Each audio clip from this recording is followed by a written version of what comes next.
The Amiga 1500 is one of Commodore's most overlooked machines. A model that was exclusively sold in the UK and rarely seen in any other parts of the world. And no, this isn't the Amiga 500 case that shared the same name. This is a real standalone machine that sits somewhere between the home and the professional Amigas. We have one here today from Stafford Computers in for repair. So after a quick word about our sponsor, let's crack on and get this thing open.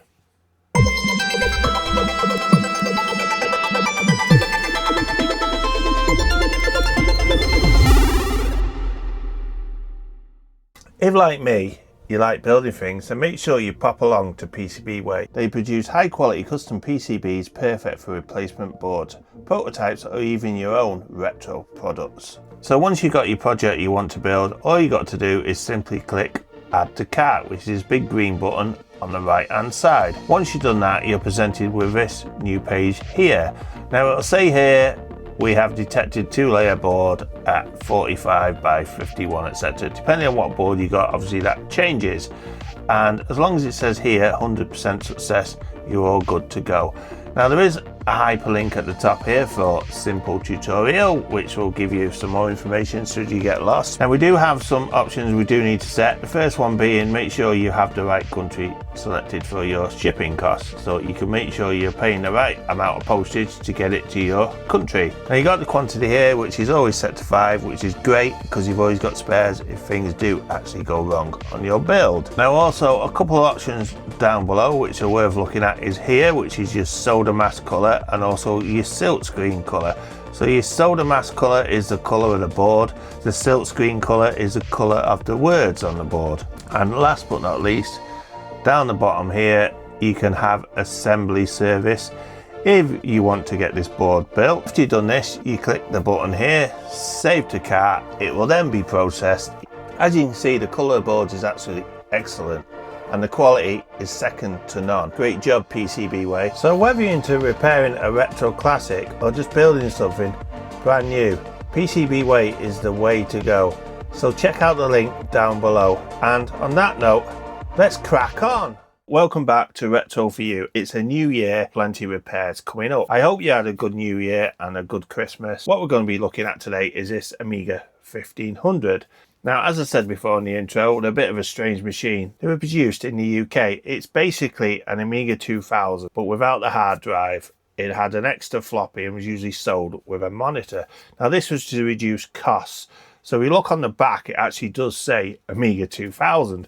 But on the front, they've sort of stuck this sticker here that said Amiga 1500. Now, it's a bit annoying this is because the sticker isn't even on straight. And that is one of my bugbears. I do not like that. I'm not going to try to remove it because, like I say, it's in for repair. It's not my own machine. But personally, I'd have had that removed with some heat and re-stickered it on straight. So what we're going to do today is we're going to pull this apart and have a look inside. I have actually powered this on and all I'm getting is a black screen. Now, I believe the battery is still in there. So let's just hope it's not done too much damage. And there's also an issue down here with the port. I don't know if you can see. If you look there, it's actually had one actually just bolted into place with some cables soldered onto the board.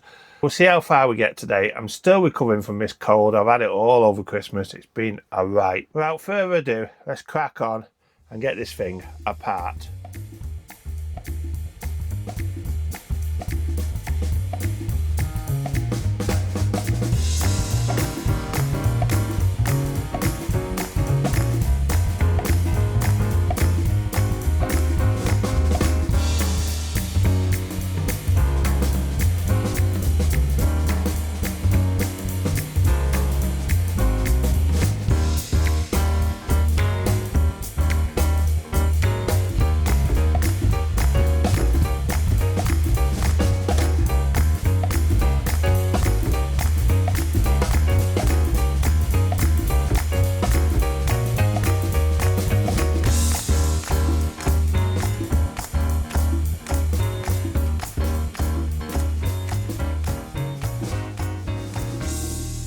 Now, as I said before, I'm just going to cut this off now and remove this because I don't want it.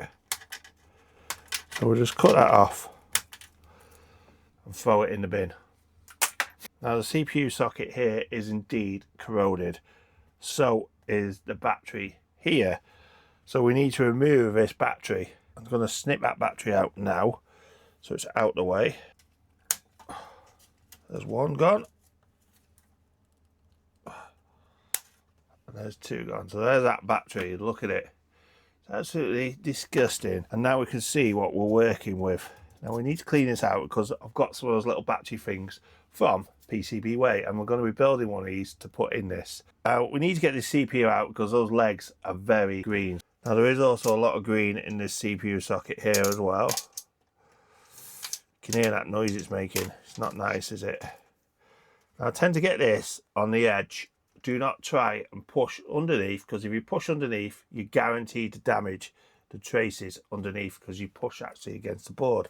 So as long as you're careful, it should be okay. Now already I can see some legs have lifted out here. They're actually broken. Look, you can actually see I'm picking the legs up.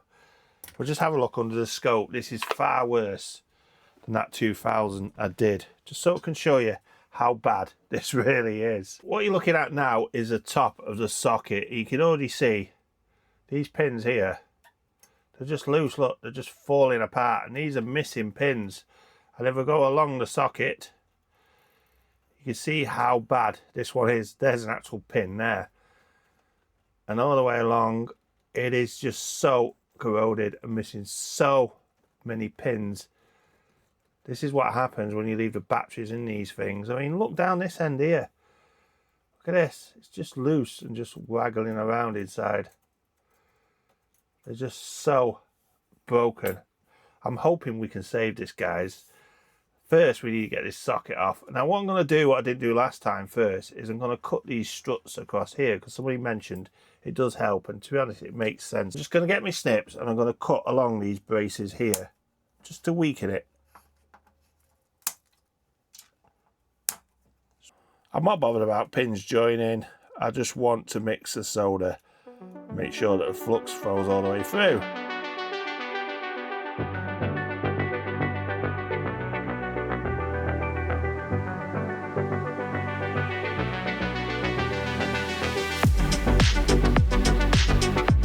Now what we're going to do is go along with this Heiko, and we're going to desolder what we can.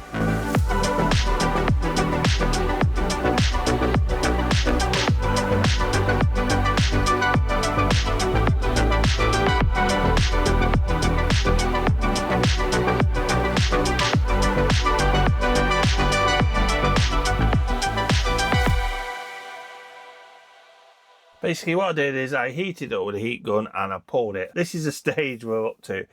Now we do need to look at these wires here, because some do look quite corroded. So we're going to give this a clean up. Firstly with some IPA and then some white vinegar. The reason you use white vinegar is the battery is an alkali, and to neutralize an alkali you use an acid. So that's why you use vinegar, if it makes sense from your science days. So we're just going to put some IPA on it first and give it a good clean up to see what we're working with.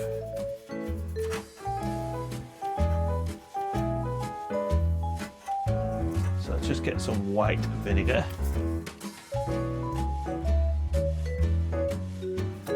We'll just let that vinegar work its way in around all this green stuff. You can see it'll start fizzling in spaces. It's fizzing around here, around the battery, which is to be expected.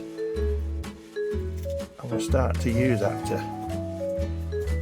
clean up, to neutralise. It doesn't smell too good. Smells okay on chips, obviously.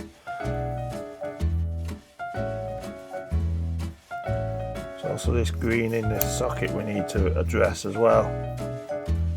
So it's in this socket here, there's the green, and also around this chip here. I'll put some vinegar on it now.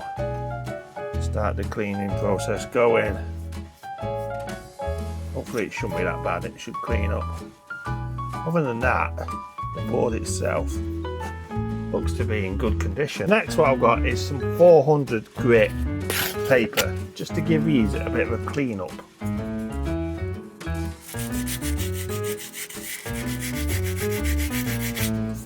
So what I'm going to do is just go along and give these requires a bit of a clean up. Apply some IPA again and give it a good clean up. But them already are looking a lot better. Now you can see all the dullness has gone, all the green's gone, and they're now quite shiny and silver. I'm actually going to call it a day now on this repair. The main thing's done, which is getting this CPU socket off. I'm going to order a new CPU socket.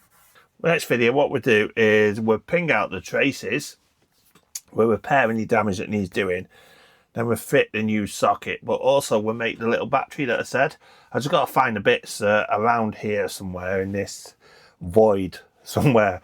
So I just need to find the bits, and also I need to get back into the rhythm of making these videos, because obviously I've had a break over Christmas, and to get myself back in the shed, especially with being so cold, was a bit of a force me in, especially with being ill as well.